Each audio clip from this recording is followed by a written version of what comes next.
और उसके पक्ष विपक्ष में जो परिस्थितियां बनी, हिंसा का दौर शुरू हो गया और उसमें बहुत परिवारों को मुश्किल हुई। अनेकों ने अपने स्वजन भी खोए। महिलाओं के साथ गंभीर अपराध हुआ और ये अपराध अक्षम्य है और दोषियों को कड़ी से कड़ी सजा दिलवाने के लिए केंद्र सरकार, राज्य सरकार मिलकर के भरपूर प्रयास कर रही है। और मैं देश के सभी नागरिकों को आश्वस्त करना चाहता हूं कि जिस प्रकार से प्रयास चल रहे हैं, निकट भविष्य में शांति का सूरज जरूर उगेगा। मणिपुर फिर एक बार नए आत्मविश्वास के साथ आगे बढ़ेगा। मैं मणिपुर के लोगों से भी आग्रहपूर्वक कहना चाहता हूं,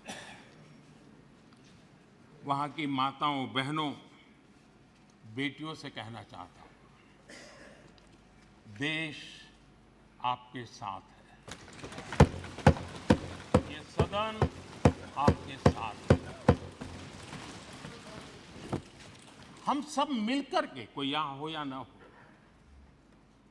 हम सब मिलकर के इस चुनौती का समाधान निकालेंगे। वहां फिर से शांति की स्थापना होगी। मैं मणिपुर के लोगों को विश्वास दिलाता हूं कि मणिपुर फिर विकास की राह पर तेज गति से आगे बढ़े। उसमें कोई प्रयासों में कोर कसर नहीं रहेगी। आदरणीय अध्यक्ष महोदय, यहाँ सदन में मां भारती के बारे में जो कहा गया है, उसने हर भारतीय की भावना को गहरी ठेस पहुंचाई।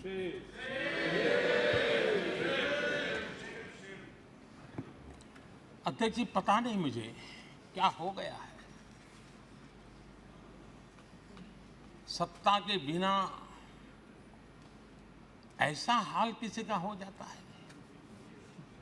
सत्ता सुख के बिना जी नहीं सकते हैं। और क्या क्या भाषा बोल रहे हैं। आदरणीय अध्यक्ष जी, पता नहीं क्यों कुछ लोगों को भारत मां की मृत्यु की कामना करते नजर आ रहे हैं। इससे बड़ा दुर्भाग्य क्या है। ये वो लोग हैं जो कभी लोकतंत्र की हत्या की बात करते हैं, कभी संविधान की हत्या की बात करते हैं।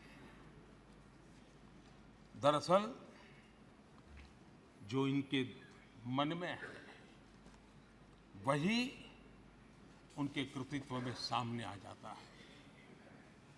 मैं हैरान हूं। और ये बोलने वाले कौन लोग हैं? क्या ये देश भूल गया है? ये 14 अगस्त विभाजन विभीषिका पीड़ादायक दिवस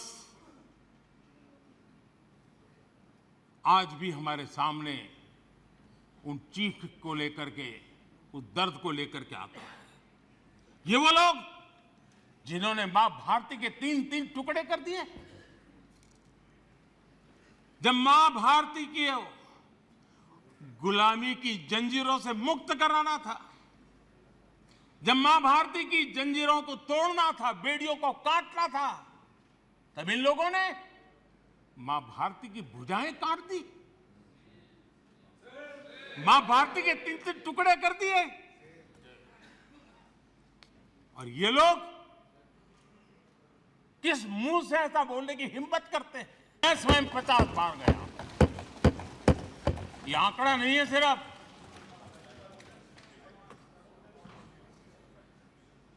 ये साधना है, ये नॉर्थ ईस्ट के प्रति समर्पण है।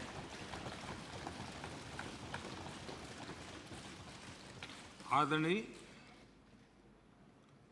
और कांग्रेस का हर कामकाज राजनीति और चुनाव और सरकार के आसपास ही घूमता रहता है। जहां ज्यादा सीटें मिलती हो, राजनीति की अपनी खिचड़ी पकती है, तो वहां तो मजबूरन सही कुछ कर लेते हैं। लेकिन नॉर्थ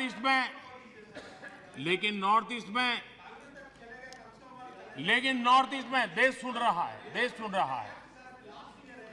नॉर्थ ईस्ट में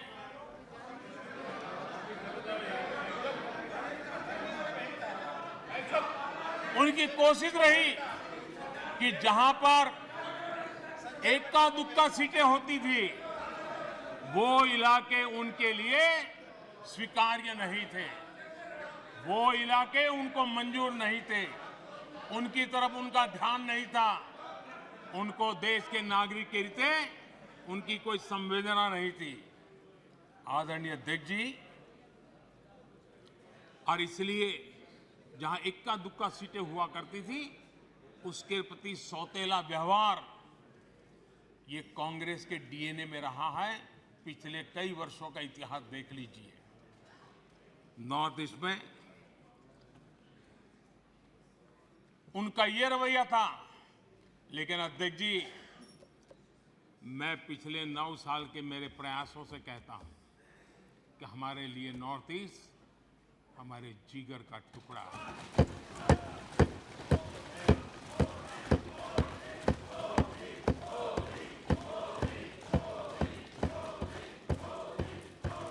आज मणिपुर की समस्याओं को ऐसे प्रस्तुत किए जा रहा है जैसे बीते कुछ समय में ही वहां ये परिस्थिति पैदा हुई है। कल अमित भाई ने विस्तार से बताया है समस्या क्या है, कैसे हुआ है। लेकिन मैं आज बड़ी गंभीरता से कहना चाहता हूं, नॉर्थ ईस्ट की इन समस्याओं की कोई जननी है तो जननी एकमात्र कांग्रेस है। नॉर्थ ईस्ट के लोग इसके लिए जिम्मेवार नहीं हैं, इनकी ये राजनीति जिम्मेवार है।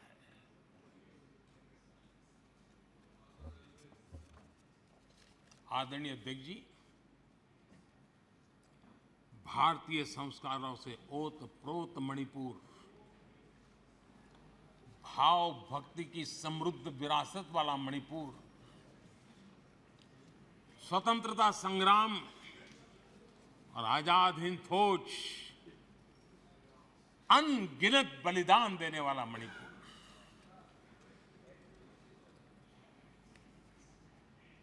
कांग्रेस के शासन में ऐसा महान हमारा भूभाग अलगाव की आग में बलि चढ़ गया था। आखिर क्यों? आदरणीय अध्यक्ष जी, आप सबको भी मैं याद दिलाना चाहता हूं साथियों, यहां मेरे जो नॉर्थ ईस्ट के भाई हैं उनको हर चीज का पता है।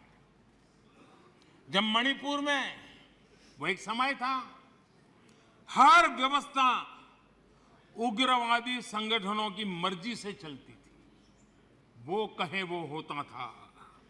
और उस समय सरकार किसकी थी मणिपुर में? किसकी सरकार थी?